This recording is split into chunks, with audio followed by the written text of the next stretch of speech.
Con su ayuda y la de otros exagentes de inteligencia de la Policía Federal, tuve acceso al acta de nacimiento de Genaro, pero también a copias de la primera averiguación previa de diciembre de 1987, numeral 1A-9455-987, que levantó un comerciante del mercado de la colonia Romero Rubio en la delegación Venustiano Carranza, en el que se involucraba a Genaro Luna como cabecilla de una banda de asaltantes especialistas en el robo a casa-habitación. Otra mujer me llevó de la mano hasta precisar que en la banda estaba incrustado Antonio Chávez, un michoacano a quien apodaban el Soldado o el Moco, que era cuñado de García Luna. Con los documentos en la mano, las historias empezaron a fluir. Luego se sumaron otras bien guardadas de exagentes del Servicio Secreto de la Ciudad de México y exagentes de la desaparecida, pero siempre temible, División de Investigaciones para la Prevención de la Delincuencia, DIPD, que sirvió de plataforma para impulsar la carrera del informante, oreja y joven delator Genaro García Luna. Aquella averiguación previa, que había quedado sepultada por más de 3 décadas en los archivos muertos, tenía la intensidad de una granada a punto de detonar. Ahí, el chango aparecía como presunto delincuente, pero amenazado de muerte por los mafiosos exagentes del servicio secreto. El agente del Ministerio Público aceptó borrar, aunque no pudo eliminar el nombre de Antonio Chávez, el cuñado, ni que éste, después del robo, se refugió en la vivienda de su esposa, es decir, en la casa de los García Luna, protegido abiertamente por Juan Nicolás García. Otro exagente se encargó de ilustrarme sobre cómo, el 1 de diciembre de 2006, García Luna, al mando de un contingente de la Marina Armada de México, tomó por asalto el Palacio Legislativo para que Felipe Calderón pudiera, después de entrar por la puerta de atrás, colocarse por sí solo la banda presidencial y juramentarse como sustituto del pintoresco e incapaz Vicente Fox. Para esos tiempos García Luna ya era todo un personaje. La protección de Vicente Fox y la amistad de complicidad con las entonces primera dama Marta Sahagún le habían otorgado impunidad. Sus excesos, las sospechas que lo cercaban en una telaraña de complicidades con capos de los mayores cárteles de la droga y la corrupción, eran temas importantes para la prensa tradicional, que solía obtener, además de cuantiosas ganancias, información confidencial y exclusiva que era usada a conveniencia. Era, a pesar de su fama, un funcionario desconocido, nervioso, compulsivo, tartamudo, ambiguo, misterioso y manipulador, que escribía uno de los episodios más trágicos y sangrientos de la historia contemporánea de México.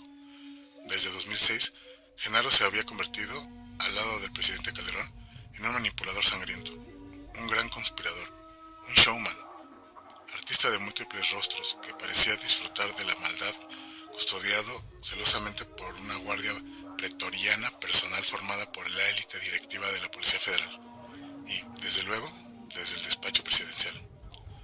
Bajo el manto protector y cómplice de Vicente Martita, Genaro, la metralla, como lo conocían sus subordinados por su forma de hablar, había escondido sus traumas, cubierto o tapado cuidadosamente las huellas de su pasado e iniciado el camino que lo llevaría hasta alcanzar el poder absoluto en el gobierno de Felipe Calderón y Margarita Zavala. Para 2010, se había escrito y publicado cientos de hojas con trabajos especiales de investigación, sobre todo libros y reportajes en contados medios, que documentaban su complicidad en el crimen organizado y la forma brutal de ejercer el poder para uso personal de su grupo de incondicionales. Algunos que lo seguían desde su época de espía en el CISEN, como su incondicional amiga y examante Maribel Cervantes Guerrero, su esposa Linda Cristina Pereira Gálvez, Luis Cárdenas Palomino, Ramón Eduardo Pequeño García y Víctor Gerardo Garay Cadena. Diestro como era, García Luna descubrió y empezó a guardar celosamente en sus archivos personales los secretos más oscuros del funcionamiento de la política presidencial mexicana y de la prensa tradicional, que le perdonaba todo. Se sentía, por eso, predestinado, y aquellos incondicionales, su hermandad, sus apóstoles, lo consideraban un semidios. Tenían una mística secreta en agradecimiento a las prebendas recibidas, y en cuestiones de seguridad era un maestro, siempre cuidadoso de su imagen y de la gente de su alrededor.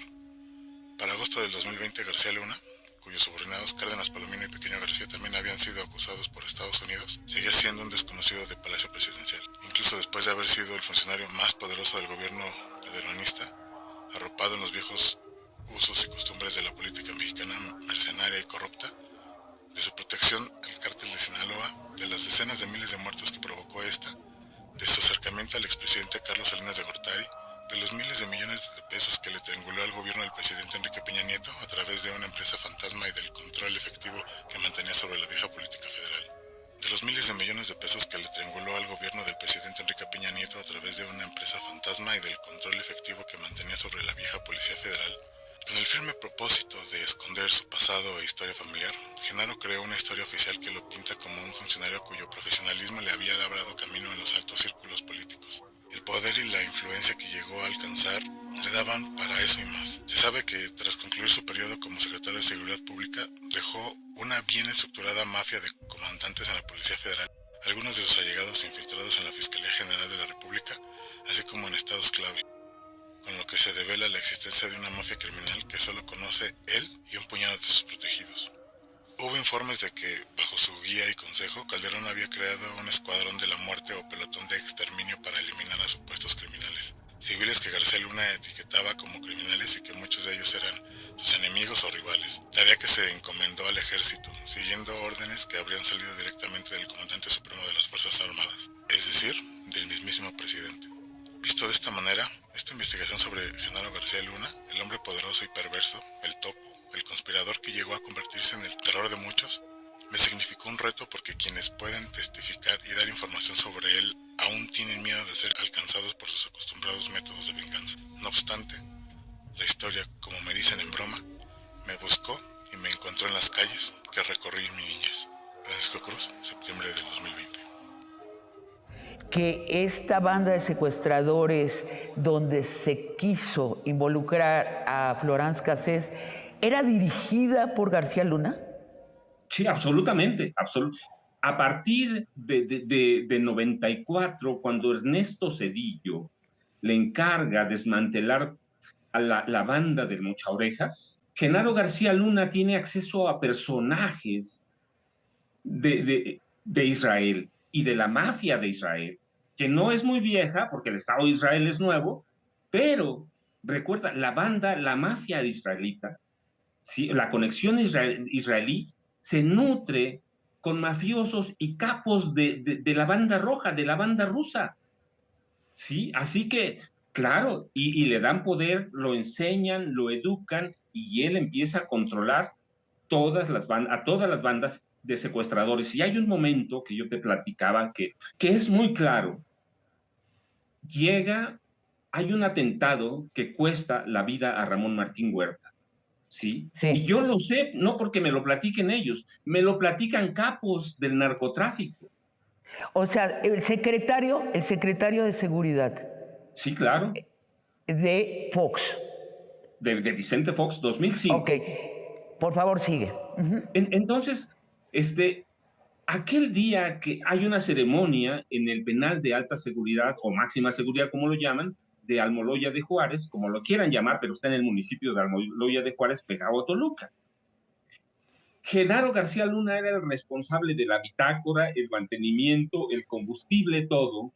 Y por la mañana, los capos, tú sabes, en los penales de alta seguridad, algunos capos son vigilados incluso adentro por agentes de inteligencia federales. Algunos capos les dicen a los agentes de inteligencia, están esperando a Genaro, ¿verdad? Nadie sabía. No hay información hacia adentro ni hacia afuera. Ellos sabían antes. Ajá. Claro, les dicen, no lo esperen. Nunca va a llegar Genaro. Nunca va a llegar Ramón Martín Huerta. El secretario de Seguridad. Genaro tiene todo preparado. Sí. Y sí, cayó el helicóptero en el que viajaba Ramón Martín Huerta. Pero ese día, Genaro hace otra jugada que va a ser así como, si fuera billar, mira, dirían 3 bandas y de fantasía. Sí. ¿Por qué? Sí. Porque por la tarde, horas después, Genaro pide que distribuyan a través de Canal 13 la liberación de Rubén Omar Romano, que era un personaje, era un gran hombre, fue un futbolista muy famoso y era entrenador del equipo Cruz Azul, de la primera división del fútbol mexicano. Entonces sueltan a Rubén Omar Romano y el atentado en el que muere Ramón Martín Huerta queda de lado.